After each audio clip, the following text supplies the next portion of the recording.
It was December of the year 1944. The trees in the Ardennes stood like skeletal silhouettes beneath a sky weighed down by snow. The wind was sharp and cold, pushing the falling flakes sideways across the forest floor. Beneath a camouflage net inside a frozen M10 Wolverine tank destroyer, Private First Class Ray Thompson watched through a fogged periscope.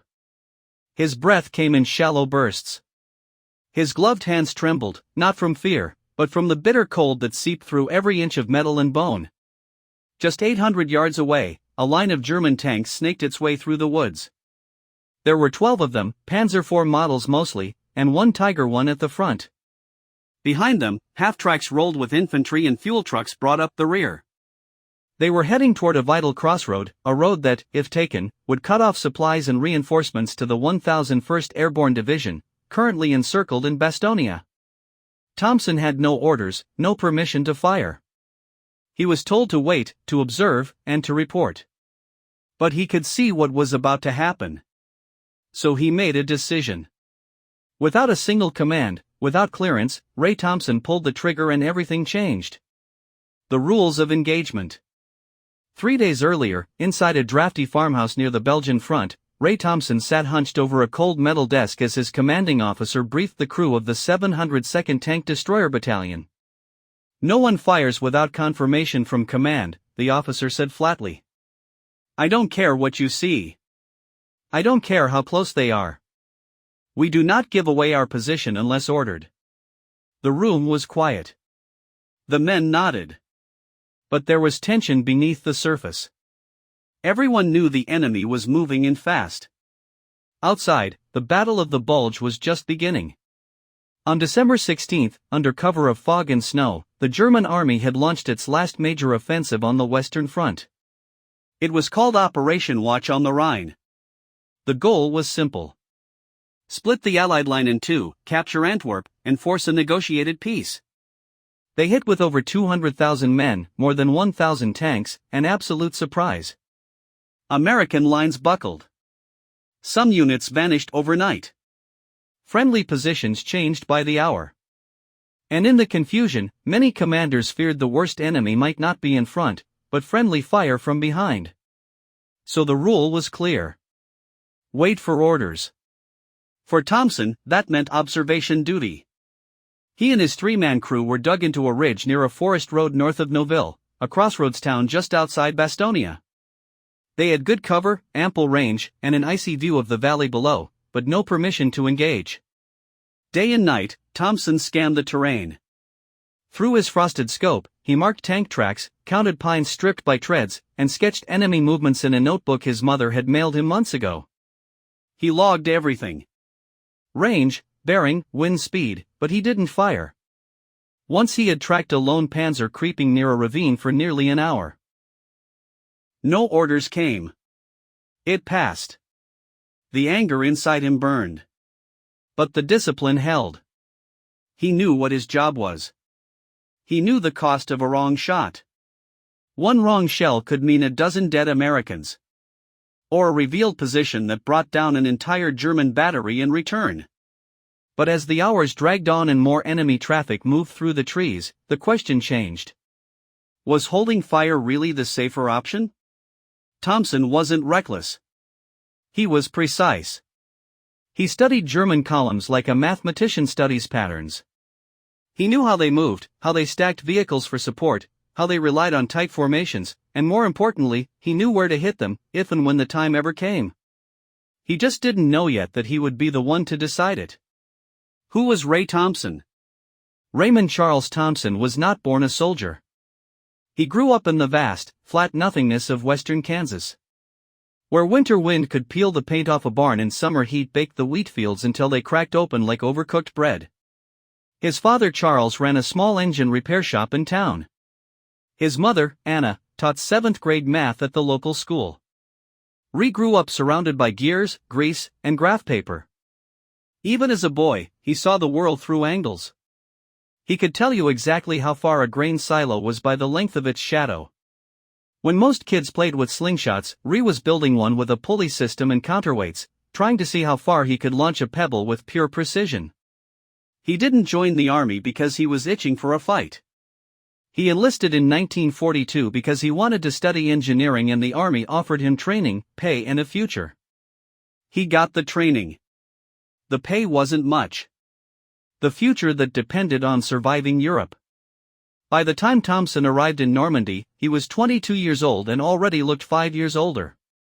His first combat experience came in the hedge where the enemy could be 10 feet away and you wouldn't know until they were firing.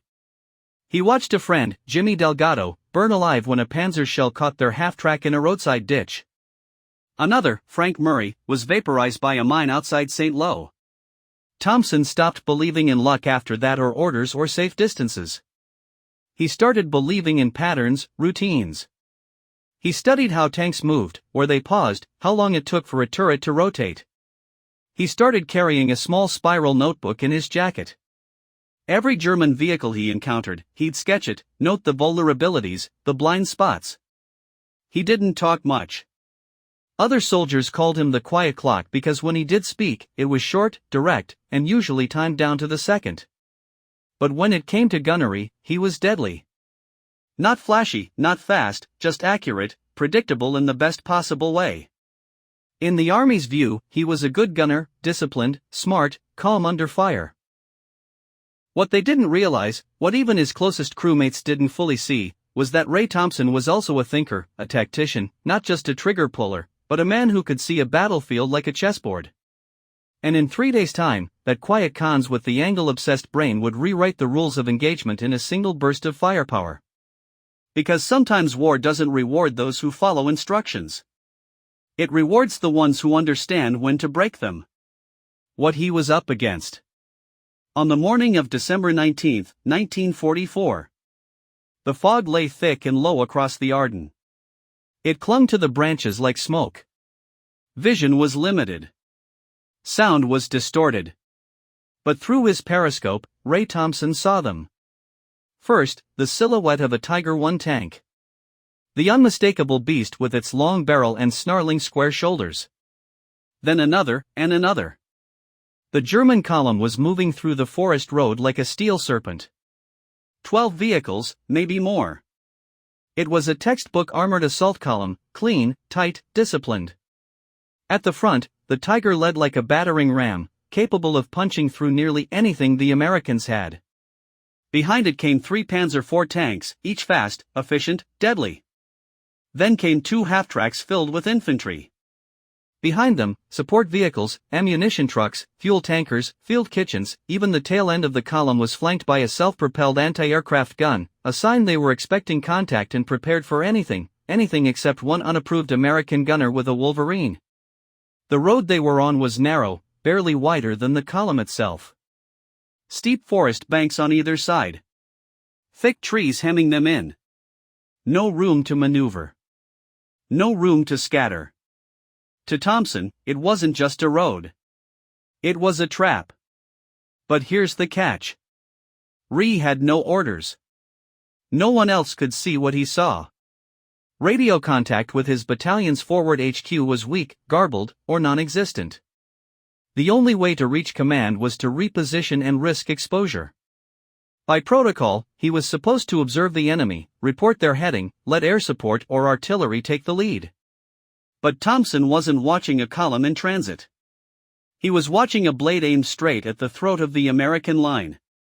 That road, the one they were creeping down, led directly to the Noval crossroads. If they took Noval, they'd flank the defenders at Bastonia from the north. The 101st Airborne Division, already encircled, would lose its last major supply lifeline. The result would be catastrophe. Tens of thousands of Americans cut off in the cold. And yet the tanks kept moving forward, calm, confident, protected by the belief that American forces were disorganized, scared, and stretched too thin to respond. They were half right. Ray Thompson was scared. He was cold. He was isolated. But he wasn't disorganized.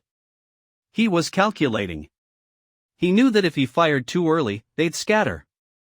If he hit the wrong target, the others might escape or return fire with overwhelming force. But if he fired with precision just the right vehicles in the right order, he could do something most officers would say was impossible. He could dismantle an entire armored column piece by piece. And he'd have to do it without a word from command, without backup, without permission. He licked his lips, reached for the elevation dial, took one last look at the formation, and waited for the moment no manual had prepared him for. The unauthorized pattern begins. Ray Thompson had never fired without orders. Not once, not in training, not in France, not even when his instincts told him to pull the trigger days earlier, as a lone Panzer crossed his scope.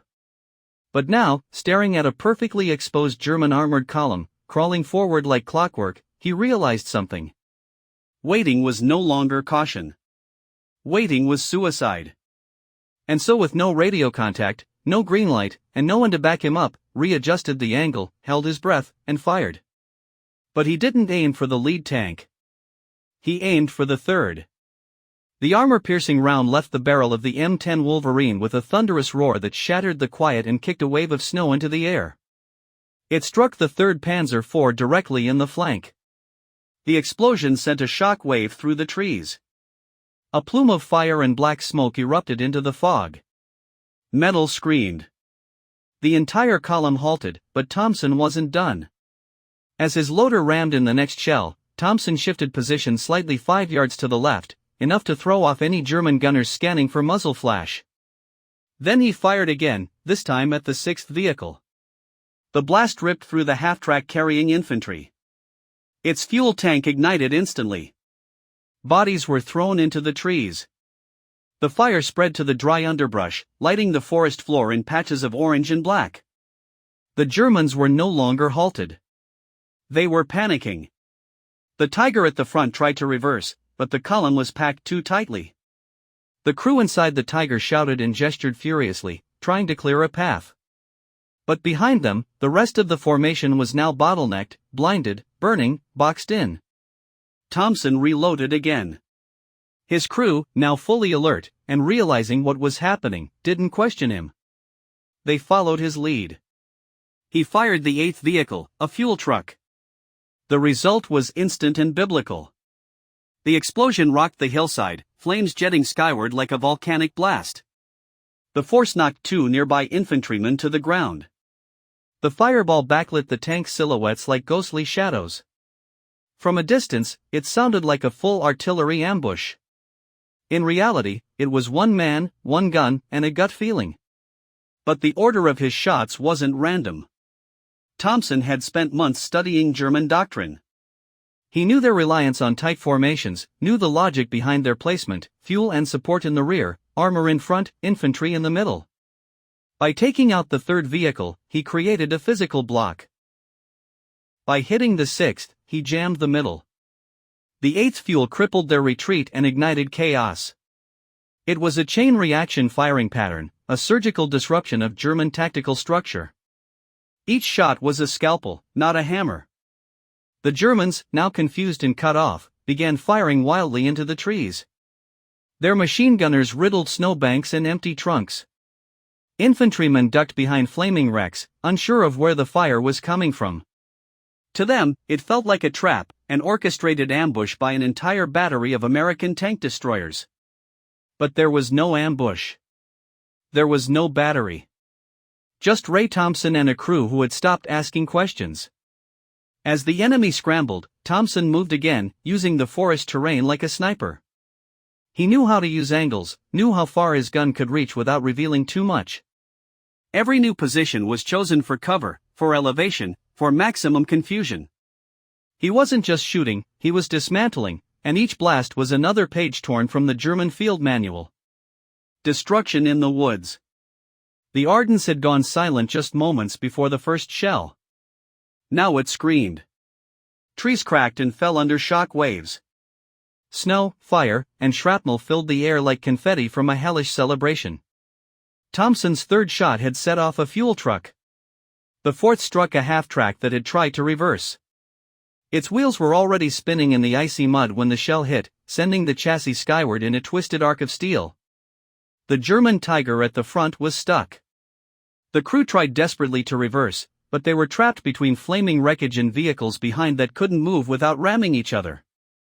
Their tight, disciplined formation, so effective in open terrain, had become a steel coffin inside the forest road. From Thompson's vantage point, everything moved in slow motion. He saw soldiers yelling, arms waving, confusion turning to panic. German infantry began to scatter into the woods, abandoning vehicles. Some took cover behind trees. Others sprinted into the snow, stumbling and slipping on frozen roots. One officer climbed on top of a tank to get a better view and was cut down by a burst of Thompson's coaxial 50 caliber machine gun. The crew inside the M10 was sweating now, not from fear, but from sheer physical exertion. The loader's hands were blistered. The assistant gunner's voice was hoarse from yelling coordinates. The tank smelled like grease, hot metal, and cordite. But Ray Thompson was focused. Every shot he took came from calculation. Not adrenaline, not rage, just pure practiced mathematics. He was repositioning after every 2 shells. Not far. 10 yards here, 20 there. But enough to make German gunners doubt their aim. Smoke helped. Fog helped. The terrain helped. But the real advantage. They thought there were more of him. The Germans believed they had stumbled into a multi-unit ambush. Some guessed 4 tanks, others said 8. There were even reports of American artillery batteries in the hills, though no such batteries existed in that sector. The truth, it was one M10 tank destroyer with a 3-man crew and a gunner who was supposed to be following orders. By the 30-minute mark, the road was clogged with burning steel. At least 5 vehicles were destroyed. Another 3 were immobilized.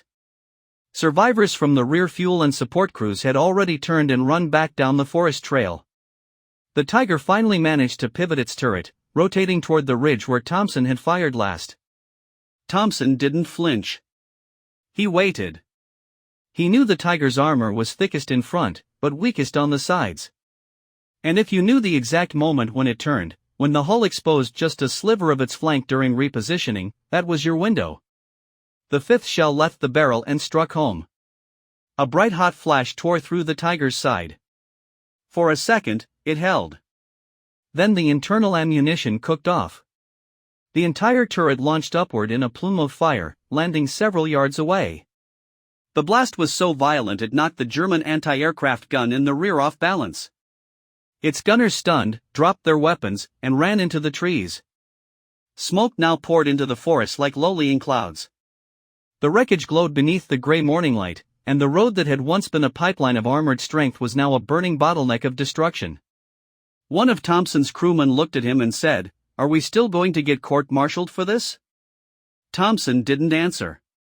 He just loaded another round. The job wasn't finished. The German view a ghost battery. Hours later, under interrogation in a makeshift American holding tent, a captured German lieutenant, his face smudged with ash, coat half-burned, eyes glassy with shock, struggled to find the words. He spoke in fits, stammered, paused. "There were many guns," he said in broken English. "Maybe 6, maybe more. We were attacked by a full battery."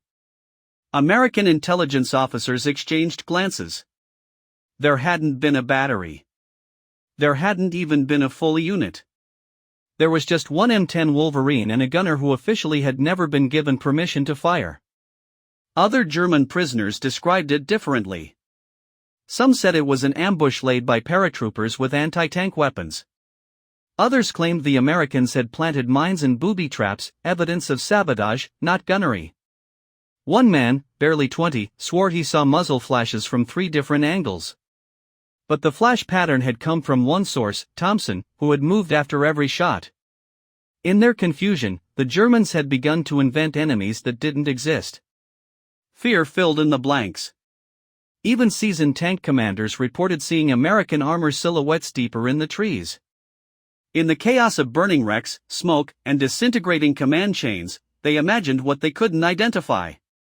It wasn't cowardice. It was psychology. They simply couldn't believe one man had done that. To them, it was impossible that a single tank destroyer could have struck with such timing, such precision, and such devastating effect. And in a way, they were right. This hadn't been brute force. This had been surgical disruption. Thompson's decision to fire at specific targets, 3rd, 6th, and 8th vehicles, followed a logic no German unit had prepared for. German doctrine taught that American forces were slow to respond, overly reliant on orders from above. The assumption was that Americans were efficient only in numbers, not improvisation. But Thompson had violated that expectation. He had thought like a German commander, then struck like a ghost. One prisoner described it as if the trees had opened fire. Another claimed to have heard whistling, which might have been a delayed memory of the shells or just the wind in the trees distorted by fear. When American forces moved in to clear the road hours later, what they found stunned even hardened veterans.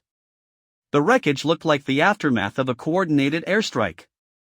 Vehicles stacked like dominoes, burned out frames fused together by heat. Frozen corpses sprawled across the snow, some still clutching rifles. Trees splintered like toothpicks. Tracks bent sideways, dug deep into the dirt. But above all, what was missing, what made it so strange, was the absence of American dead. There were none, because there had only ever been one gunner. From that day forward, survivors from that German column would refer to the incident by a single phrase: Degister battery, the ghost battery, disobedience, or brilliance. For 48 hours, Ray Thompson expected to be arrested. After the shooting stopped, after the smoke cleared and the Germans either fled or burned, he sat inside the M10, motionless. His loader offered him a sip from a canteen. He didn't respond. The adrenaline had drained. Now came the dread. They had disobeyed direct orders. They had fired without permission.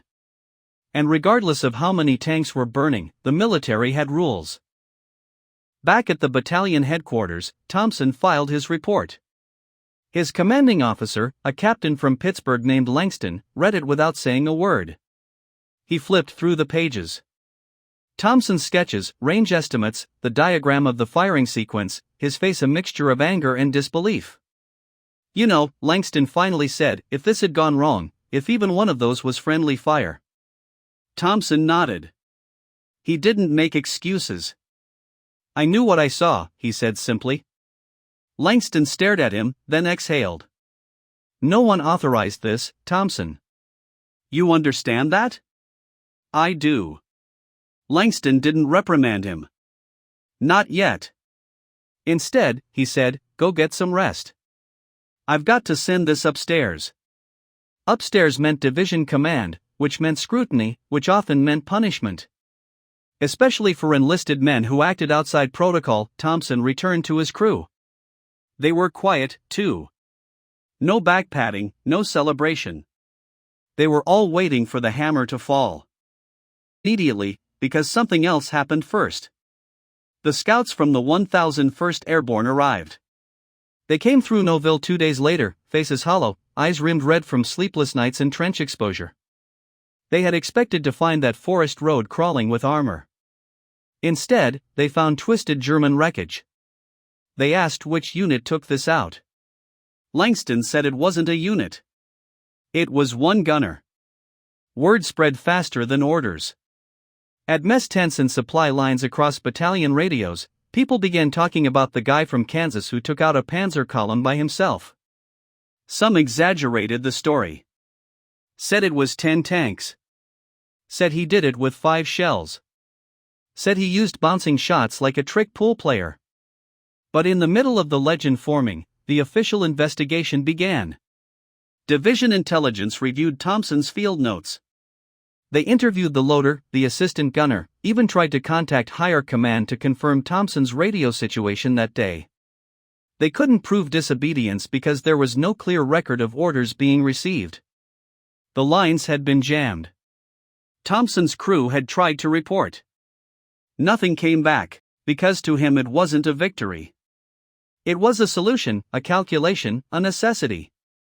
And deep down he knew it could have gone the other way. He'd made peace with that. But war doesn't always punish disobedience. Sometimes it learns from it. The pattern that changed doctrine. Ray Thompson never asked to be remembered. He didn't keep journals. He didn't pose for photographs. After the war, he went home to Kansas, married a girl named Helen from the next town over, and started a small repair shop near Dodge City. He fixed tractors, built grain silos, taught his son geometry by marking angles in the dirt with a stick. He never once called himself a hero, but others did. Because years after the Battle of the Bulge, the Army quietly began teaching something they called asymmetrical engagement sequencing. A fancy term for a deceptively simple idea. Don't aim for the front. Aim for the collapse. The case study they used a single engagement outside Nouvelle, Belgium. They showed grainy overhead maps of a forest road, wreckage patterns, vehicle placements, firing trajectories. No names were given.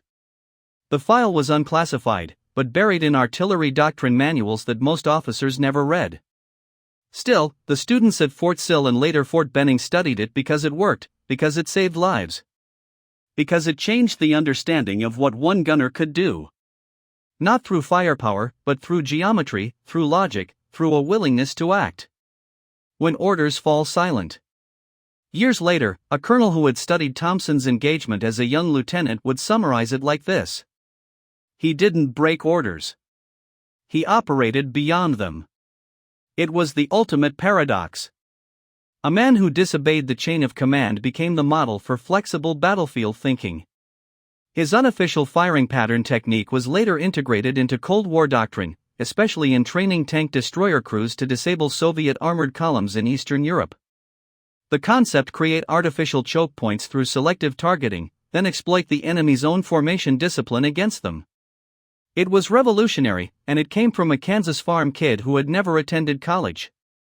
Decades later, a military historian stumbled across the original field report filed by Captain Langston buried in a cardboard box of World War II after-action reports. It was stamped with a faded red line. The historian tracked down Thompson, now in his 80s, quiet and slightly deaf, living in a modest home with his wife and a cat named Murphy. He asked Ree about that day in the Ardennes. Ree took a long time to answer, then said, "I remember the trees. I remember how still it was before the first shot, like the world was holding its breath." He didn't speak of victory or glory or regret, just precision, just necessity.